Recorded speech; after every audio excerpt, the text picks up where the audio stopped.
Hello friends, कैसे हैं आप लोग। आशा करती हूँ कि अच्छे होंगे।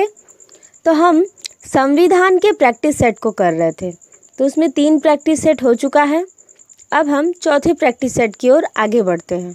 तो उसमें देखते हैं पहला क्वेश्चन देखने से पहले फ्रेंड्स, अगर आप हमारे चैनल पर नए हैं तो सब्सक्राइब करना ना भूलें, बेल आइकन को भी दबाएं। तो चलिए हम देखते हैं पहला क्वेश्चन। भारतीय संविधान में राज्य के नीति निदेशक तत्व ग्रहण किए गए हैं ब्रिटेन से, आयरलैंड से, पूर्व सोवियत संघ से, फ्रांस से। तो नीति निदेशक तत्व कहाँ से लिए गए हैं? इसके पहले जो भी वीडियो अगर 3 आप लोग देखे होंगे तो बहुत आसानी से बता देंगे, क्योंकि ऑप्शन में आ जा रहा था कहीं ना कहीं, तो हम इसको बताए थे। तो इसका आंसर होगा आयरलैंड। आयरलैंड से लिया गया है नीति निदेशक तत्व। ये जो कह रहा है नीति निदेशक तत्व, तो ये आर्टिकल 36 में इसका प्रावधान है कि राज्य के लिए नीति निदेशक तत्व होना चाहिए, तत्व होगा, राज्य के लिए नीति निदेशक तत्व होगा। ये आर्टिकल 36 में है। और ये जो नीति निदेशक तत्व है संविधान के भाग 4 में 36 से 51 तक है। आर्टिकल 36 से लेकर 51 तक इसका वर्णन है संविधान के भाग 4 में। अब इसे आयरलैंड से लिया गया है। इसके विरुद्ध न्यायालय में हम चुनौती नहीं दे सकते हैं। यह नागरिकों के लिए राज्य का दिया गया एक दायित्व है। यह सकारात्मक प्रकृति का होता है।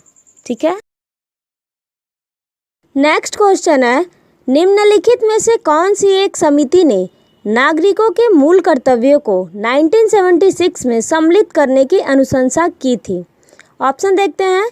कोठारी समिति, बलवंत राय मेहता समिति, अशोक मेहता समिति, स्वर्ण सिंह समिति।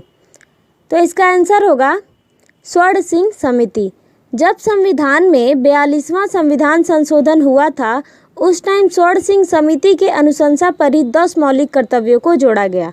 वर्तमान में 11 है, तो 11वां मौलिक कर्तव्य 86वें संविधान संशोधन द्वारा जोड़ा गया है। ठीक है। नेक्स्ट क्वेश्चन है, भारत की संघीय व्यवस्थापिका को किस नाम से जाना जाता है? लोकसभा, राज्यसभा, प्रतिनिधि सभा, संसद। तो इसका आंसर क्या होगा? तो इसका आंसर होगा संसद। ये हर देश में अलग अलग नाम होता है। जैसे अमेरिका का पार्लियामेंट है, जापान का डाइट है, तो भारत में उसको संसद कहते हैं। इसके अंतर्गत 2 सदन आते हैं, जो देखिए ऑप्शन ए है लोकसभा, राज्यसभा, ये संसद के अंतर्गत ही आते हैं। नेक्स्ट क्वेश्चन है, भारतीय संसद के कितने सदन हैं? अब इसके पहले बताए हैं। ऑप्शन देखिए 1, 2, 3, 4। तो ऑप्शन सही होगा बी, 2 हैं। अब संसद में 2 सदन हैं, तो राज्यसभा, लोकसभा। संसद की आर्टिकल 79 है, राज्यसभा का 80, लोकसभा का 81। राज्यसभा जिसका आर्टिकल 80 है उसको हम कई नामों से जानते हैं, जैसे साधारण सदन, उच्च सदन, अस्थाई सदन, नाम मात्र का सदन, राज्यों का प्रतिनिधि सदन। उसी तरह लोकसभा का अनुच्छेद जो 81 है उसको भी कई नामों से जानते हैं लोकसभा को। तो देखिए सुनिए, निम्न सदन, द्वितीय सदन, वास्तविक सदन, जनता का सदन, कानूनी निर्मात्री सदन। ठीक है। नेक्स्ट क्वेश्चन है, भारत में कार्यपालिका का अध्यक्ष कौन होता है? ऑप्शन देखते हैं। राष्ट्रपति, प्रधानमंत्री, विरोधी दल का नेता, भारत सरकार का मुख्य सचिव। तो इसका आंसर होगा राष्ट्रपति। कार्यपालिका का मेन अध्यक्ष वही होता है।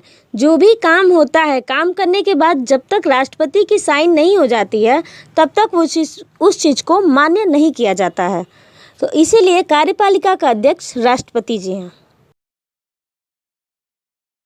नेक्स्ट क्वेश्चन है, भारत के उपराष्ट्रपति की स्थिति की तुलना किस देश के उपराष्ट्रपति से की जा सकती है? ऑप्शन देखिए। संयुक्त राज्य अमेरिका, फ्रांस, दक्षिणी अफ्रीका, मिस्र। तो इसका आंसर हो जाएगा संयुक्त राज्य अमेरिका, क्योंकि उपराष्ट्रपति पद जो है वो अमेरिका से लिया गया है। राष्ट्रपति, उपराष्ट्रपति, सर्वोच्च न्यायालय, मौलिक अधिकार, कई चीज़ें यूएसए से ली गई हैं। अगर आपको संविधान के स्रोत के बारे में डिटेल पढ़ना है तो आप पॉलिटी के प्लेलिस्ट में जाइए, संविधान के स्रोत को हमने पूरा वहाँ पढ़ाया है, वहाँ आपको मिल जाएगा। तो उपराष्ट्रपति, आर्टिकल 64 में उपराष्ट्रपति का वर्णन किया गया है। नेक्स्ट क्वेश्चन है, भारतीय संसद के अपर हाउस को किस नाम से जाना जाता है? राज्यसभा, विधानसभा, सीनेट, हाउस ऑफ लॉर्ड्स। तो इसका आंसर होगा राज्यसभा। राज्यसभा का वर्णन आर्टिकल 80 में किया गया है। इसको हम अपर हाउस के नाम के साथ और नामों से भी जानते हैं, जैसे साधारण सदन, उच्च सदन, अस्थायी सदन, नाम मात्र का सदन, राज्यों के प्रतिनिधि सदन। अब इसकी संख्या जो है, अधिकतम संख्या 250 हो सकती है राज्यसभा में सदस्यों की संख्या, लेकिन वर्तमान में 245 है। 245 में 233 निर्वाचित हैं, 12 राष्ट्रपति द्वारा मनोनीत होते हैं। ठीक है, नेक्स्ट क्वेश्चन देखते हैं। नेक्स्ट क्वेश्चन है, निम्नलिखित में से कौन जनता द्वारा प्रत्यक्ष रूप से निर्वाचित सदन है? राज्यसभा, लोकसभा, उपयुक्त दोनों, उपयुक्त में कोई नहीं। तो इसका आंसर क्या होगा? इसका आंसर होगा लोकसभा। लोकसभा का निर्वाचन प्रत्यक्ष रूप से होता है, लेकिन लोकसभा के सदस्य बनने के लिए 25 साल की उम्र पूरा होना जरूरी है। लोकसभा का वर्णन अनुच्छेद 81 में है और इसमें अधिकतम सदस्य 552 होते हैं और वर्तमान में 545 हैं। ठीक है, नेक्स्ट देखते हैं।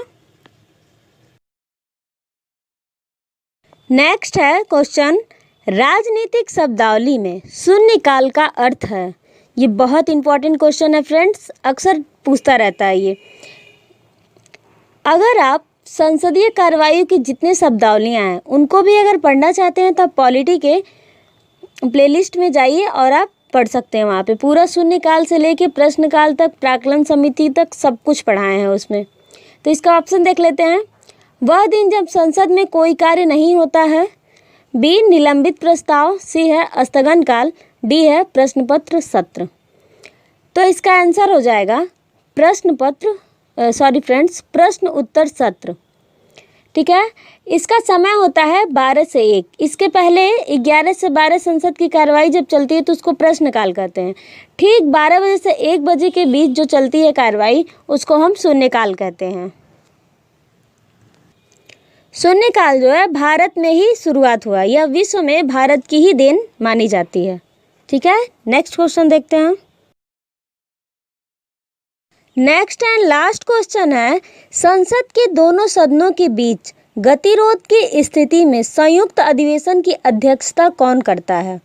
राष्ट्रपति, उपराष्ट्रपति, लोकसभा के वरिष्ठतम सदस्य, लोकसभा का अध्यक्ष। तो इसका उत्तर होगा लोकसभा का अध्यक्ष। अब ये जो है संयुक्त अधिवेशन कब बुलाया जाता है? जब कोई प्रस्ताव राज्यसभा में ना पास हो और लोकसभा में भी ना पास हो, तो उस स्थिति में राष्ट्रपति संयुक्त अधिवेशन को बुलाते हैं और संयुक्त अधिवेशन की अध्यक्षता लोकसभा के अध्यक्ष करते हैं। इसका आर्टिकल 108 है। ये बहुत इंपॉर्टेंट है। आर्टिकल से लेके कौन बुलाता है? राष्ट्रपति बुलाते हैं, अध्यक्षता लोकसभा का अध्यक्ष करते हैं। आर्टिकल इसका 108 है। ये तीनों बहुत इंपॉर्टेंट है। तो फ्रेंड्स, ये रहा वीडियो। आपको वीडियो कैसा लगा कमेंट बॉक्स में ज़रूर बताइएगा। हमारे चैनल पर नए होंगे तो सब्सक्राइब करना मत भूलिएगा ताकि आपको सारी वीडियोज़ ऐसे मिलते रहें। धन्यवाद।